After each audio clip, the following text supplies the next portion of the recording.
Welcome to the Resonate Church Missoula podcast. This podcast exists to equip and encourage the members of Resonate Church to get the gospel to people, people to community, and community to mission. Thanks for listening. RJ, it's good to see you. Good to have you here on the podcast. We're getting started again with the second semester. Taking a break here. It's been over a month since we've released an episode. Yeah, it's been a long break, and the people have been starving. They've been craving it. Yeah, I doubt that's true, but I have had quite a few people say, "Hey, when are you going to get some episodes going again?" So glad to get it going, and I'm excited to start off with your story. I know you've been part of our church for a long time. You weren't quite on the planting team, but you were basically the first guy we met when we hit the ground. So you've been around since we've started here, and I'm excited to hear some of your story. So I'll kick it over to you. You'll talk for almost this whole time, but I'd love to just hear from the beginning. Start where every good story begins, at the beginning, and walk through it. And I'll ask some questions here or there, but I'd love to hear, what's your story been like, and what has God been doing in your life over these 20? What are you, 24? 25. I'm almost 25. Turned 25 in like 2 weeks. Wow. So 25 years. Almost there. Congrats. I know. Almost 30. That's right. Well, let's start when I was born. No, here we go. We'll start pretty quick. Start at the beginning. And my childhood was good. I mean, in my parents' household, I wasn't raised Christian. Like, it wasn't necessarily a Christian household. Like, my parents, they were both a part of the church when they were kids and part of their families. My dad was part of a Protestant family. My mom was like a big Catholic family. She was like an altar girl and stuff like that. So they both had their exposure and their experience in religious environments, church environments, but neither one of them really clung to that in their adult life. Like, they never really took personal faith and decided that they wanted to continue to pursue those things into their adult life. And so that's kind of setting the tone for how they kind of raised me. Like, it was something that culturally that we were immersed in America, and that's sort of just what you do, Christmas and Easter, right. You kind of go to church, and that's kind of what we did. But overall, they weren't talking to me about Jesus. They weren't telling me who Jesus was. My grandparents necessarily weren't really talking to me like, this is who God is, asking me questions, telling me about who he was. But we go on Christmas and Easter, and it was just something that we did, and didn't really think much about it. What kind of church did you go to? So, I mean, I was baptized as a Methodist, so we went to a Methodist church every now and then with my parents, and then my grandparents, my mom's side, were Catholic, so went with them to the Catholic church. When I stayed with them on weekends every now and again. So, but they were pretty invested. I mean, they had pretty deeply immersed in community at their church, and so your grandparents were? Yeah, my grandparents were, and so they and that'd be on your mom's side. Yeah, and they did stuff afterwards, and they had friends, and they did some small groups and whatnot throughout the week and stuff. But that's sort of just the environment around me in which I was raised, which I think is helpful, just because everyone has a family, and everyone's family influences and shapes them in that way. And so my family shaped me in that way. So okay. And you grew up in Billings? In Billings. The whole time? Good old B-town. Born in Billings? Born and raised. Wow. Yeah. Born in Billings. And you were you a senior? Did you go to senior? Yeah, senior high. Okay. That's what I thought. Senior high. Billings senior. Nice. Yep. And so really that shaped the most of my childhood up until probably about middle school, high school. I was pretty deeply immersed in sports, and I'm also an only child, so doing sports and stuff was sort of how I made friends and how I connected with people. But I had a lot of friends and had a lot of people that I would spend time with a lot of the time who didn't have siblings. So my friends were sort of everything. Sports were sort of everything. Right. And that was most of my childhood up until high school. And like I said, sports was sort of big. So when I got to freshman year of high school, I got connected to Young Life. That was like the first initial sort of thing that got me connected to any sort of Christian community was Young Life. And there's Did they have a ministry at the high school? The high school ministry. And so we'd meet every Monday night at a little spot up the street from senior high, and they do clubs. So we'd play games and do a bunch of youth group activities together, and then they do like a 10-minute, 15-minute spiel on Jesus at the very end, share the gospel and whatnot. But there was a big sized group of people that were going, and I was going primarily because there was a bunch of guys on the football team that were like seniors who were all going to this thing, and I wanted to be friends with them, and they were so cool. So and all the cute girls. Yeah, and all the cute girls too, for sure. That's why I went to youth group. Yeah. But yeah, those guys, they were great dudes. They were there, so I wanted to be hanging out with them. And so I was going every Monday for all of high school. I mean, 4 years of high school, I went went to Young Life. It was right up the street from my house, so it was super easy to go. And I went to all the summer group things too. Like in the summer, they went to Malibu, Young Life camp up in British Columbia, which is like the premier Young Life camp. Right. It's kind of like the premier summer camp in the world. Yeah. Like I mean, it's Christian youth group camp. Yeah, I guess, you don't really realize what you have until you're past it, Right. I guess, and people talk about it, but I guess it was. Right. But we had the privilege of going every year. Like our site goes every year. Okay. Usually like it's a lottery system and places from all over the world get like put into a lottery to go to Malibu in the summer. Wow. And we got to go every year. So thankfully I was That's so crazy. blessed to go, and this was the best time. But Yeah. so I'd love to hear. I want to table this for Yeah. later, but you've been to Elevate a couple times, and then you've been to The Malibu. difference. I'd love to hear. Yeah, I mean, Yeah. obviously there's an age difference, but Mhm. because I'm not familiar with Young Life or Yeah. Malibu or anything. So Yeah. we'll that talk would be about that in fun. a minute. Yeah, that'd be fun. So yeah, going to that throughout high school was really impactful. I mean, every summer getting to go, I sort of took something different away every year. Like Mhm. my first year going was really a year of exploration and, trying to become closer with the guys that were a part of the group. But I didn't really cling much to Jesus. I just learned a lot more. Mhm. And that was great. That was cool, but it didn't shape anything in my day-to-day life coming out of it into like sophomore year of high school or anything like that. And then going the second year, started to cling to it a little bit more. Started to take on a little bit more of my own leadership role, like Mhm. being more of an influencer and a voice for the younger group that was below me. And, but still, that's really being immersed in just the community environment and space. I didn't have very many friends of my own that were going, and so it didn't really cling to life outside of summer Mhm. camp.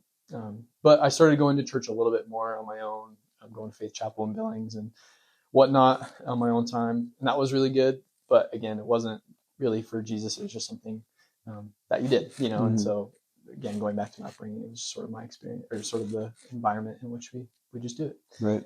But yeah, going into my last year, the last year that I went, the third year I went was really when everything kind of began to change for me. It was like I went, and that experience was super catalytic. I was the oldest guy there. There was a bunch of younger guys underneath of me, and so I started going to Campaigners, which is like basically a Bible study small group. And I had a couple friends that were coming with me that were also interested and Mhm. were doing the Bible study, came with me to camp. And so doing it together with them was really impactful. And after that, it really began to shape my day-to-day life after. We went to church every Sunday together, me and these group of guys, and Campaigners every week. And we're contributing in a leadership role Right. on the Monday Night Club and things like that. So you kind of became you probably wouldn't have given it this language, but you became a disciple maker before really being a disciple, or before knowing what you really believe or what you were really doing. And it was really like, I was just trying to live by example. I was necessarily not having like a direct communicative impact in these people's lives. Like I wasn't teaching them much. That was the role for the guy that was leading the group, but I was showing up. I was trying to contribute in that way. I was just trying to learn myself. Mm-hmm. But just being a consistent body in that space for those 3 years, I think did have an impact on those who were underneath of me. And I'm also I was pretty charismatic, outgoing guy. So it was kind of hard not to for people to pay attention to what I was doing. And I had an influence on them in that way. So that's a cool example of one of those principles that we at Resonate take pretty seriously, that people are often skeptical of, is the young leadership thing. Mm-hmm. Why would you put somebody in a position of leadership, even if it's minor, they're leading a little Bible study or something, minor leadership, if they don't have their stuff figured out? And the answer is because sometimes the thing they need in order to figure their own stuff out is to be responsible for somebody else. Like sometimes sometimes a man doesn't grow up until he has a baby, and then he's like, oh man, I gotta grow up here. Yeah. And so you experienced some of that. You started to lead these guys in this Bible study thing, and all of a sudden you want to take responsibility for them. So now you're at church every Sunday and you're integrating it into your own life. Yeah, you just kind of start to feel the weight of leadership. You are carrying the torch and you have to pass down the torch. And as you begin to be in something for so long and be so loyal and consistent to a cause, you just you take on the weight of that responsibility and hope that it continues beyond you. And so whether or not it's I'm doing it for the belief in Christ, which I necessarily wasn't, but I was doing it for the continuation of something that was impactful for me and something that was really good for me throughout those 3 years.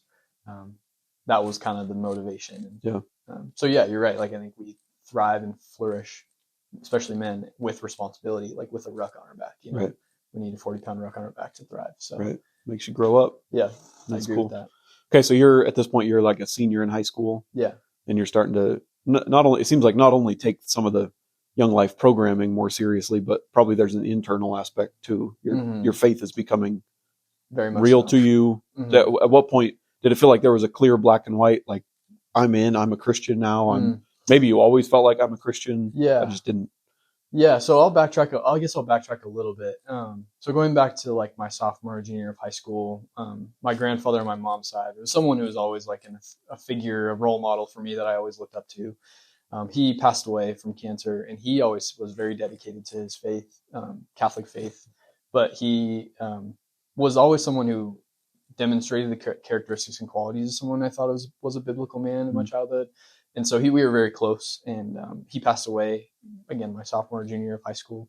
And so that was really the first time in my life where like I began to actually start praying. Like in sort of memoriam for him, I looked at that, or his faith, as sort of like I should honor him.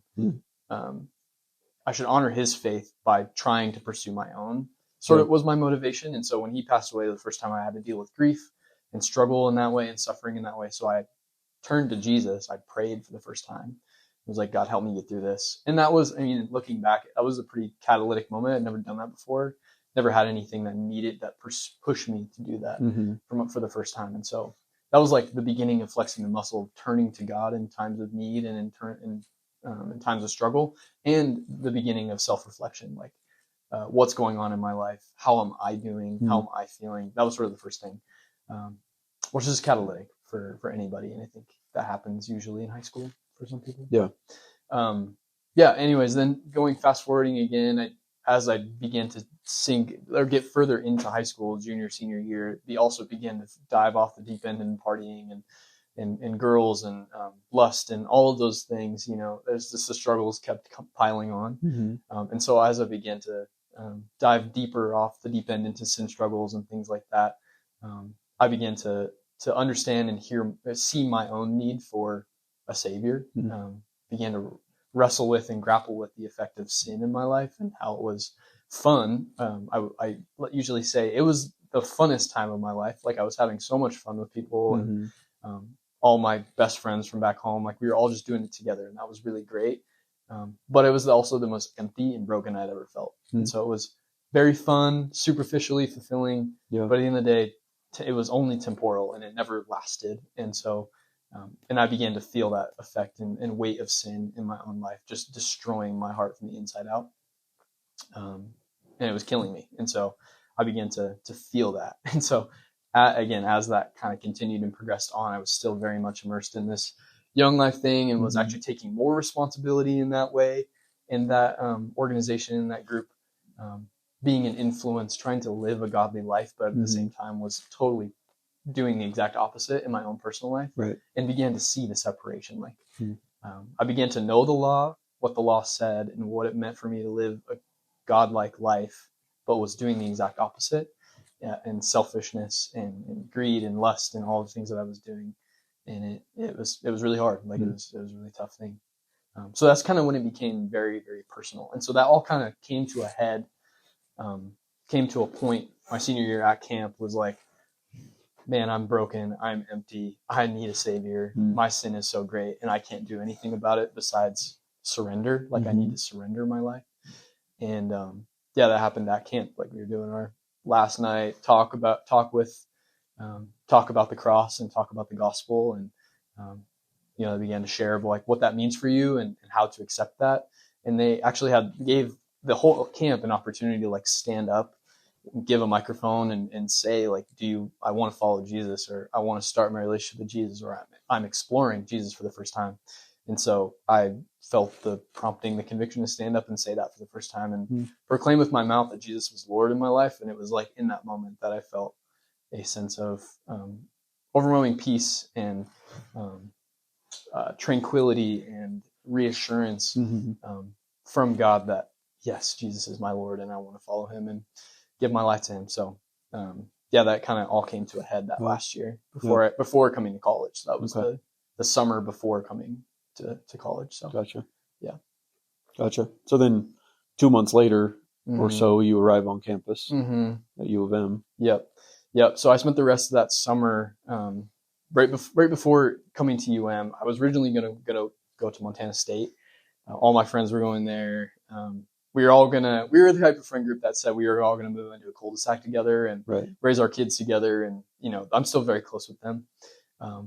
But I felt God's prompting after that, after giving my life to Christ at camp, to say, I need to leave you. Like, I need to leave you behind in faith. I need to abandon this friend group a little bit and take my own step. And God was prompting me to go here to Missoula, where I didn't really know anybody. I had one friend, a gal in our friend group was coming here, but I didn't know anybody else. Like, there wasn't a single person from high school that really came here that I was close with. So it really was abandoning like best friends that I was super close with and deciding to come here out of faith, that brought me to Missoula. And so, yeah, leaving them behind was really, really hard. But yeah, coming to Missoula in August, showing up on campus, I was really anxious. I was really, really worried that I was going to meet the wrong people. One of the guys that was leading my youth group or Young Life stuff was saying, like, the people that you meet in college will influence the rest of your life, especially those first 2 weeks. And so I clung to that. Like, I clung to that word and that quote, like, none other. I was so worried and so anxious I was going to fall into the wrong crowd again and just meet people that weren't going to help me become that godly man that I wanted to be. And so I showed up on campus, had prayed about it for weeks, and was really worried. And God answered my prayers within 5 minutes of being on campus. Rolled up in the parking lot, and the people that show up with all the bins and the baskets, the volunteers that greeted us at the car, were the first interaction on campus was Haley Flowers and Ben Austin. Wow. And so they were the volunteers that helped me move in. They got my number, moved in my dorm and stuff, asked me questions, and then invited me to come hang out in the Oval that first day. And that was like my first ever interaction with anybody on campus in Missoula. And then that was the first day I got connected to Resonate. So it was literally like day one. So yeah, and it's almost like the rest is history.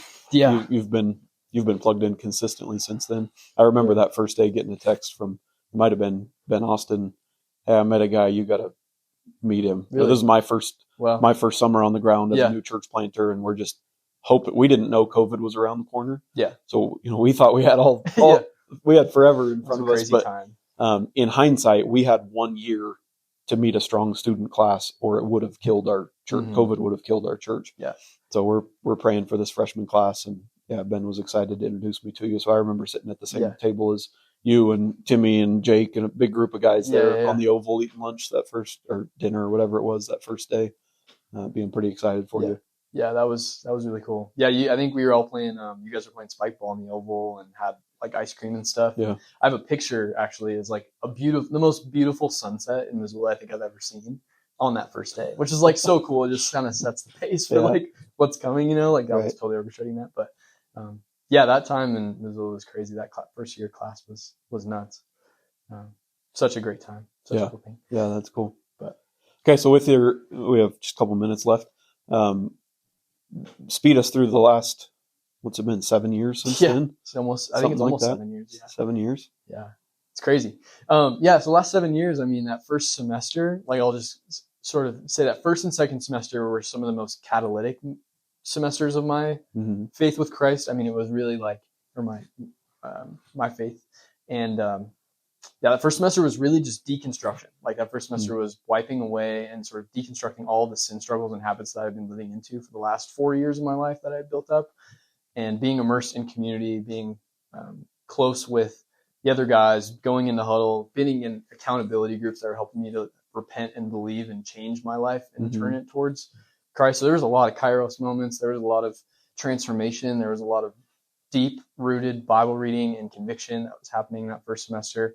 And that was so fruitful and so abundant. Second semester was also just really good. Best journaling season I've ever had in my life. Really just breaking down a lot of my own thoughts and emotions and feelings about Jesus, with Jesus, and it was such a powerful and transformative time, that first and second semester. And then after that, COVID hit, gone to Elevate for 2 summers as a student and then as a leader. But every year since then has really just been continuing to run the race with endurance and just try to be faithful and as God asks us to be, to serve, to be loyal to something, to really step out and take responsibility for yourself, but also for others. Right. I think the environment in which we have cultivated the culture of Resonate has fostered and facilitated in me a ton of transformation, and it just allowed me to live into those qualities and characteristics way more easily, just because it's the water we swim in. Right. You know? Right. But you would say that the rate of transformation in your life peaked at like freshman year, and then it's probably steadily decreased since then. Maybe it jumped again when you got married, and then it's decreased. It's been pretty gradual. I mean, it was so exponential that first semester, just getting plugged in and getting connected to the church. I saw so much in me. I talked to my friends that next summer and went back home for the summer after COVID, and they said, "Man, you're a totally different person this year. Like, you don't even look the same. You don't sound the same. You don't talk the same. Yeah. You're not the same guy that you used to be." And that was sort of proof and testament of what God had done in me that first year, being here as a freshman, getting connected to Resonate. But yeah, after that, it's just been a continual, gradual, not necessarily decline, but it's just been gradual. It's been less exponential, more gradual. It's been more keep going, like keep running the race. Right. It's not that the transformation stops. It's that or the transformation declines, but the rate of transformation declines, and that's normal and natural and good. That's how life goes. I just talked to a lot of people who had, their first year, their first couple years in Resonate. There's so much transformation happening so fast that they then get used to that rate, and then later when they graduate and grow up and get a job, those kind of things, and the rate decreases, they're like, oh no, something's wrong. I'm doing something wrong now. My life's not as chaotic as it once was. And so it's cool to hear you say, like, no, life is what it should be. You're just being faithful, just steady, faithful, obedience in the same direction. I think that I fell into that category a little bit. I was pretty worried, like, oh man, I've never had a season of Bible reading like that first season of Bible reading, or journaling, or prayer time, or worship, my own individual personal worship. But then I look back, and I also look at the men who set the example, like guys like yourself, or guys like that were on the core team, who have set the example of what it looks like to just be a lifelong faithful Christian. And I've had those worries alleviated. It's like, I am doing that. Like, I'm being faithful. I'm showing up, and that transformation necessarily isn't as dramatic, but I don't know if it's supposed to be. You know what I mean? Yeah, totally. So I think that first season is like, I'm trying to give up everything and change myself, give up everything, change everything, get rid of this, get rid of that. And since then, the transformation has been more keep going, like just try to keep going faithfully has been more of the kairos for me in those seasons, and more recent seasons. So that's good. Endurance. Okay, just two more questions.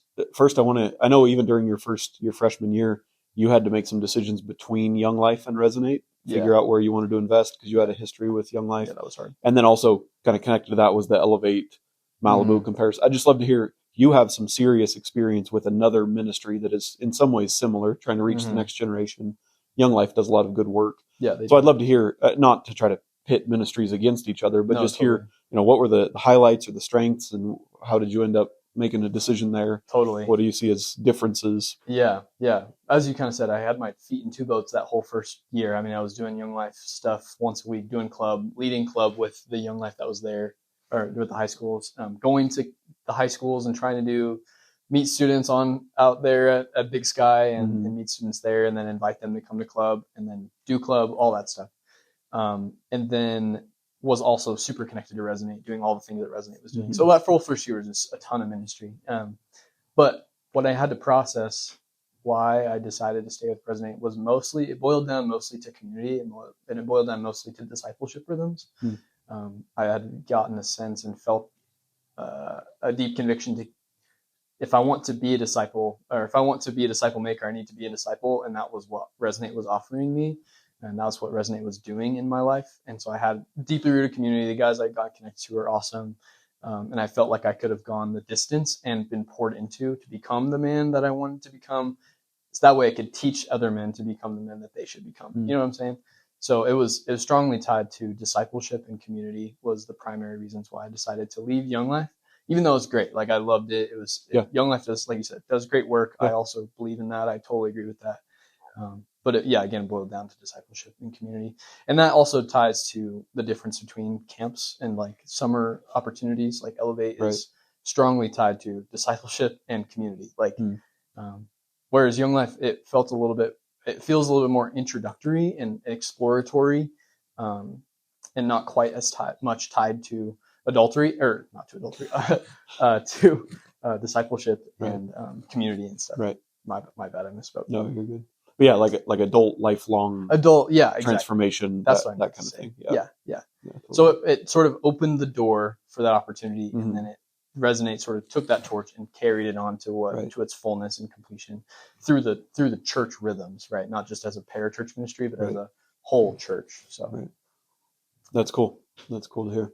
All right, last one. Just any final encouragements you'd have for students in our church, owners in our church, maybe anybody that finds himself in your story somewhere along the way?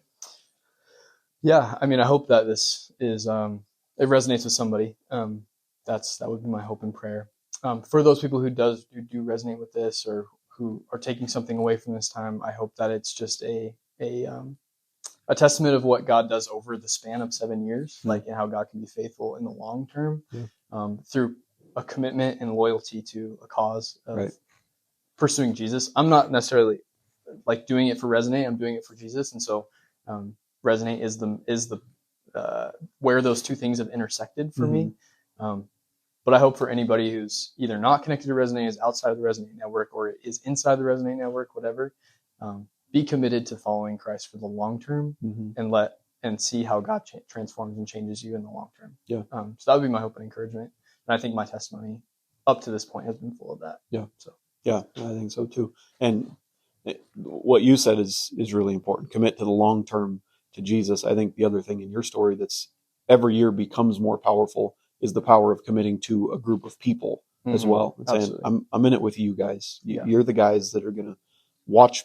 You're not only going to be next to me at my wedding, you're going to live down the street from me for the next 2 decades and make sure I live out these vows that I made at my wedding. Yeah, absolutely. So your loyalty, your commitment to our church and your group of friends and disciples, I think it's been really powerful, not just in your life, but now in your whole discipleship tree downstream from you. Yeah, thanks. I appreciate that. Well, RJ, thank you. Thanks for your time. It's good to hear your story, and we're very thankful for you in our church. Yeah, thank you, Preston. Appreciate it. Yeah, I'll talk to you later. Talk to you. Bye.